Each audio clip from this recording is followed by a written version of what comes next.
ప్రపంచ దేశాల్లో మరో యుద్ధం మొదలైంది. ఆఫ్ఘనిస్తాన్ అండ్ పాకిస్తాన్ మధ్యలో ఒక భీకర యుద్ధం జరుగుతోంది. భారత్తో స్నేహాన్ని అటు పాకిస్తాన్ ఏమాత్రం జీర్ణించుకోలేకపోతోంది. భారత్తో ఆఫ్ఘనిస్తాన్ స్నేహభావంతో ఉన్నటువంటి ఆ భావాన్ని తట్టుకోలేకపోతోంది. ఇటీవల కాలంలో భారత్ పాకిస్తాన్ యుద్ధం నేపథ్యంలో కూడా ఆఫ్ఘనిస్తాన్ చెప్పిన మాట ఒకటే.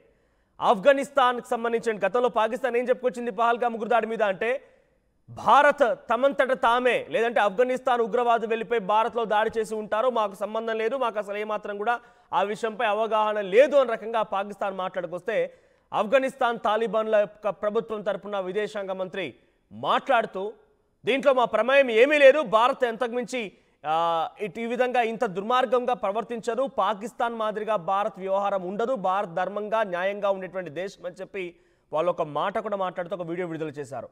ఇక అప్పటి నుంచి కొంత స్నేహభావం మొదలైంది భారత్కి ఆఫ్ఘనిస్తాన్కి మధ్యలో.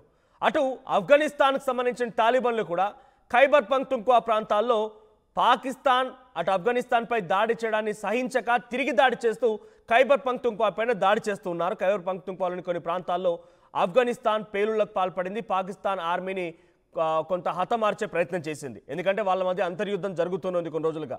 అయితే ఇప్పుడు దానికి ప్రతీకార చర్యలో భాగంగా పాకిస్తాన్ కొన్ని ఫైటర్ జెట్ల సహాయంతో ఆఫ్ఘనిస్తాన్ రాజధాని కాబూల్లో దాడులకు పాల్పడింది. తెహ్రీక్ ఈ తాలిబాన్ అగ్రనేతలే లక్ష్యంగా దాడులకు పాల్పడింది. అంటే తాలిబాన్ల ప్రభుత్వానికి సంబంధించినటువంటి అక్కడి తెహ్రీక్ ఈ తాలిబాన్ల అగ్రనేతలకి పైనే లక్ష్యంగా దాడులకు పాల్పడింది.